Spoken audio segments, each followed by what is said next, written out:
नत्वा जिनेन्द्रं गतसर्वदोषं सर्वज्ञदेवं हितदर्शकं च श्रीजैनसिद्धान्तप्रवेशिकेयं विरचते स्वल्पधियां हिताय।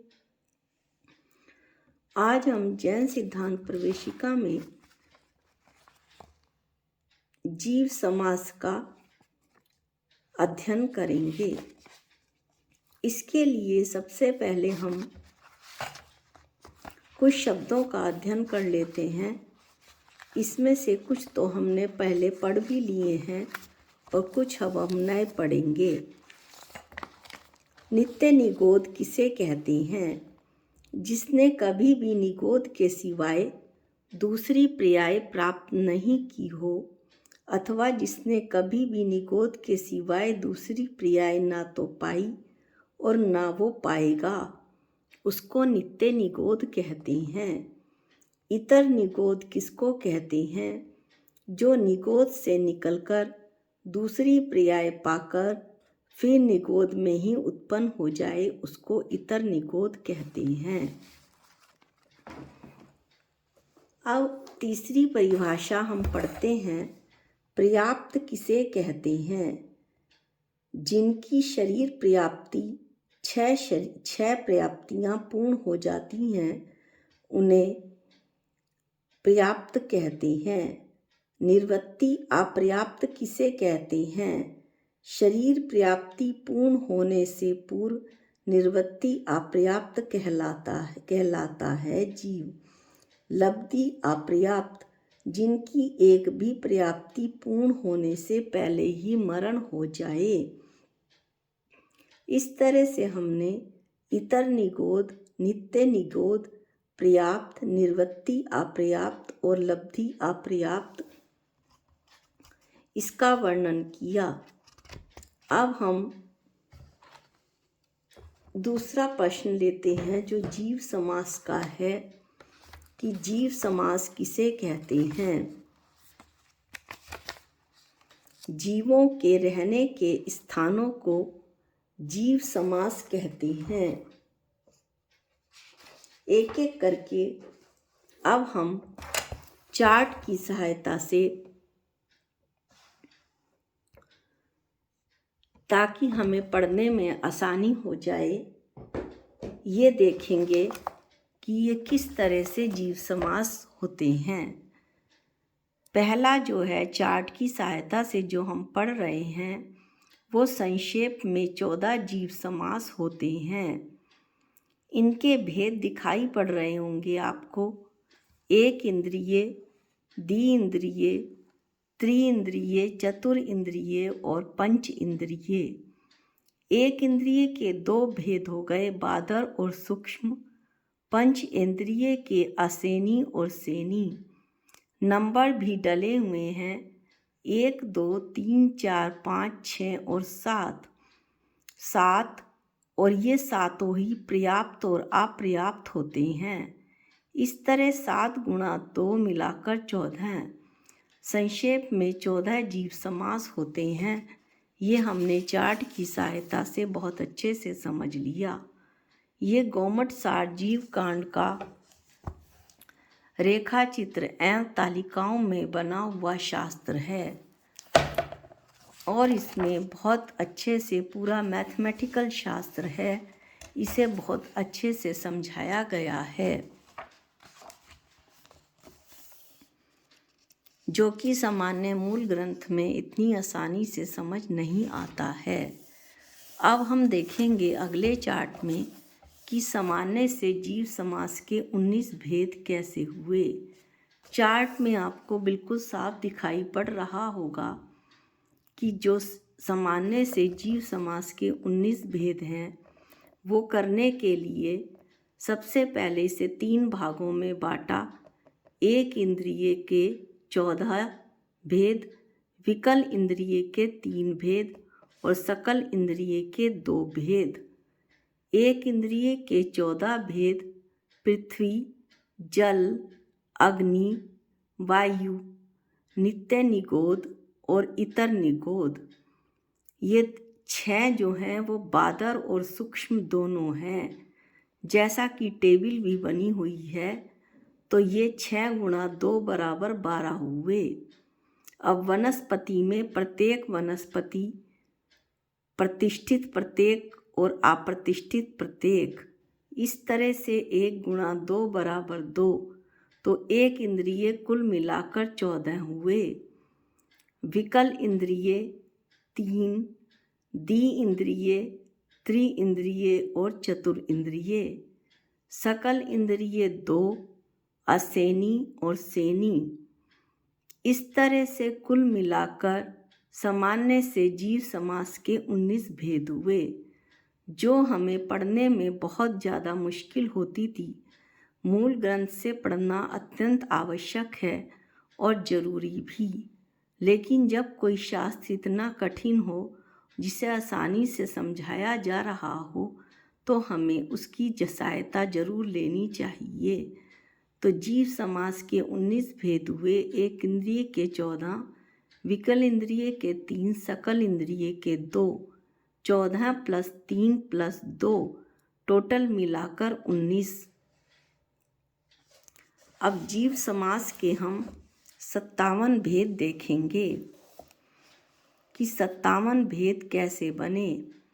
अभी हमने पर्याप्त, निर्वृत्ति अपर्याप्त और लब्धि अपर्याप्त की परिभाषाएं देखी थी। स्वरूप यानी परिभाषा पर्याप्त जिनकी शरीर पर्याप्ति पूर्ण हो, निर्वृत्ति अपर्याप्त जिनकी शरीर पर्याप्ति पूर्ण होने से पूर्व, लब्धि अपर्याप्त जिनकी एक भी पर्याप्ति पूर्ण होने से पहले ही मरण हो जाए। किस नाम कर्म का उदय होता है? पर्याप्त और निर्वृत्ति अपर्याप्त में पर्याप्त नाम कर्म का उदय होता है और लब्धि अपर्याप्त में अपर्याप्त नाम कर्म का उदय होता है। ऊपर के पढ़े हुए जो 19 भेद हैं, ये इन तीन भेदों में बट जाते हैं, यानी इन 19 भेदों के पर्याप्त, निर्वृत्ति अपर्याप्त और लब्धि अपर्याप्त, इनमें से प्रत्येक के ये 3 भेद हैं। तो 19 को 3 से गुणा करने पर कुल मिलाकर 57 भेद आते हैं, जिसे हमें पढ़ने में बहुत, जो मैंने कहा कि बहुत ही ज़्यादा मुश्किल होती थी, कैसे भी समझ नहीं आता था, वो इतनी आसानी से, जहाँ तक मेरा ख्याल है, आपको भी समझ में आ रहा होगा। अब हम जीव समास के 98 भेदों की चर्चा करते हैं। जीव समास के 98 भेदों को बहुत ध्यान से चार्ट में ही देखना पड़ेगा ताकि वो हमें आसानी से समझ में आ जाएं।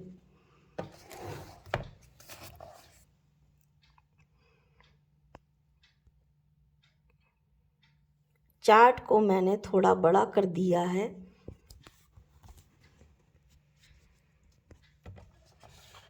मैं कोशिश कर रही हूँ कि आपको ये बड़ी अच्छी तरह से चार्ट दिखलाई पड़े, ताकि जो है आपको समझने में बहुत आसानी हो। जीव समास के 98 भेदों में एक इंद्रिय के कुल 42 भेद होते हैं, विकल इंद्रिय के 9 भेद होते हैं और सकल इंद्रिय के 47 भेद होते हैं। इस तरह कुल मिलाकर जीव समास के 98 भेद होते हैं। एक इंद्रिय के 14 भेदों की चर्चा हमने पीछे कर ली थी।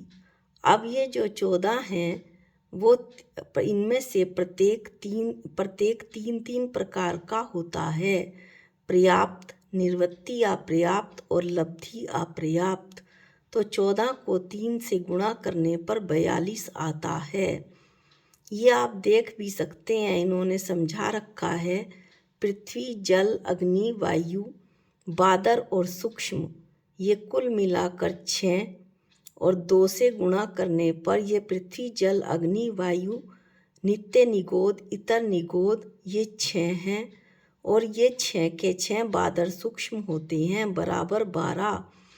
और प्रत्येक वनस्पति प्रतिष्ठित और अप्रतिष्ठित 2, तो 12 में 2 जोड़े तो 14। विकल इंद्रिय में आप देखें कि 9 भेद होते हैं। विकल इंद्रिय में जैसा हमने देखा था कि विकल इंद्रिय 2 इंद्रिय, 3 इंद्रिय और 4 इंद्रिय होते हैं। इस तरह से ये 3 होते हैं। तीनों के ही पर्याप्त, निर्वृत्ति अपर्याप्त और लब्धि अपर्याप्त 3 भेद होते हैं। कुल मिलाकर विकल इंद्रिय के 9 भेद होते हैं। अब सकल इंद्रिय थोड़ा सा बड़ा है, इस पर मैं पूरा फोकस कर रही हूँ ताकि आपको आसानी से समझ में आ जाए। सकल इंद्रिय के 47 भेद होते हैं। त्रियंच के 34, मनुष्य के 9, देव के 2 और नारकी के 2। हम सबसे पहले देव के पढ़ लेते हैं। देव के पर्याप्त और निर्वृत्ति अपर्याप्त 2, नारकी के 2 पर्याप्त और निर्वृत्ति अपर्याप्त। अब हम मनुष्य के पढ़ते हैं। मनुष्य के 9 भेद हैं। कर्म भूमि के 5, भोग भूमि के 2, को भोग भूमि के 2। कर्म भूमि के जो 5 हैं वो आर्य 3 और मलेच्छ 2 हैं।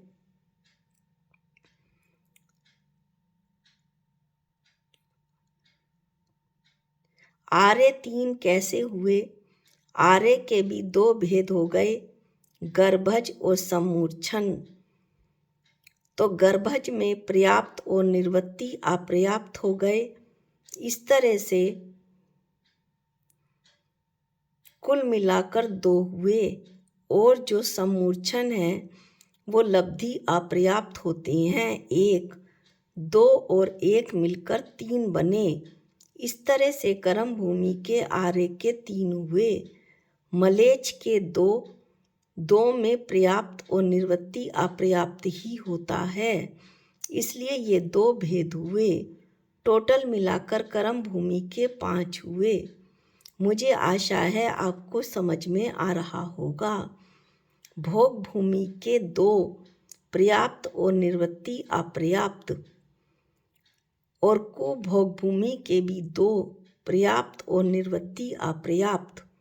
अब हम त्रियंच के 34 भेद देखते हैं जो थोड़े कठिन हैं, तो हम इन्हें बड़े आराम से चार्ट में समीप ले जाकर देखते हैं। कर्म भूमि के 30 होते हैं। कर्म भूमि में 30 जीव होते हैं। कैसे कैसे? 2 भेद हुए, गर्भज के 12 और सम्मूर्छन के 18। गर्भज के जो 12 हैं वो जल के, थल के और नभ के होते हैं। जल, थल और नभ ये तीनों ही सेनी असेनी होते हैं, यानी प्रत्येक 2 प्रकार का। और ये सेनी असेनी भी पर्याप्त और निर्वृत्ति अपर्याप्त होते हैं। कैलकुलेशन कैसे होगी? जल, थल, नभ ये 3 हुए। ये तीनों ही सेनी असेनी हुए। 3 को 2 से गुणा करने पर 6 आया। ये भी पर्याप्त और निर्वृत्ति अपर्याप्त हुए। 6 के 6, तो 6 को 2 से गुणा करने पर 12 आया। अब हम सम्मूर्छन के 18 देखते हैं। सम्मूर्छन में जल, थल और नभ 3 होते हैं।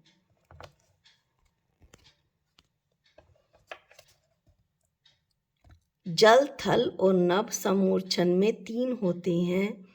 इन तीनों के सैनी और असैनी 2 भेद होते हैं। सैनी और असैनी भी पर्याप्त, निर्वृत्ति अपर्याप्त और लब्धि अपर्याप्त होते हैं। जल, थल, नभ ये 3, सैनी असैनी 2, गुणा करने पर 6। इन 6 के 3 भेद पर्याप्त, निर्वृत्ति अपर्याप्त और लब्धि अपर्याप्त, टोटल मिलाकर 18। अब बचा भोग भूमि। भोग भूमि के कितने भेद होते हैं? भोग भूमि के 4 भेद होते हैं। गर्भज, गर्भज में थल और नभ आता है। थल और नभ में भोग भूमि में असेनी नहीं होते हैं, सबके सब सेनी ही होते हैं। सेनी भी पर्याप्त और निर्वृत्ति अपर्याप्त हैं, तो थल और नभ 2 हुए, ये दोनों ही सेनी हुए, तो 2 गुणा 1 बराबर 2। फिर ये पर्याप्त और निर्वृत्ति अपर्याप्त हैं, तो ये दोनों 2 को फिर 2 से गुणा किया तो बराबर 4। इस तरह जब हम टोटल देखते हैं तो हमें सकल इंद्रिय के जो भेद दिखाई पड़ते हैं वो कितने दिखाई पड़ते हैं? 47 पड़ते हैं। 34 त्रियंच के, मनुष्य के 9, 34 और 9 43। 43 में देव के 2 जोड़े तो 45 और नारकी के भी 2 जोड़े तो 47। विकल इंद्रिय के 9 आ ही गए थे। एक इंद्रिय के 42 आपको भली प्रकार से अच्छी प्रकार से समझा दिया गया था। तो इस तरह अब हम इनका टोटल करें तो 42 और 47, 7, 8, 9, 4 और 4 8, 89 में जब हम विकल इंद्रिय के 9 जोड़ेंगे तो 98 भेद हो जाएंगे। इस तरह जीव समास के 98 भेदों की चर्चा आज पूर्ण हुई। इसके बाद हम जैन सिद्धांत प्रवेश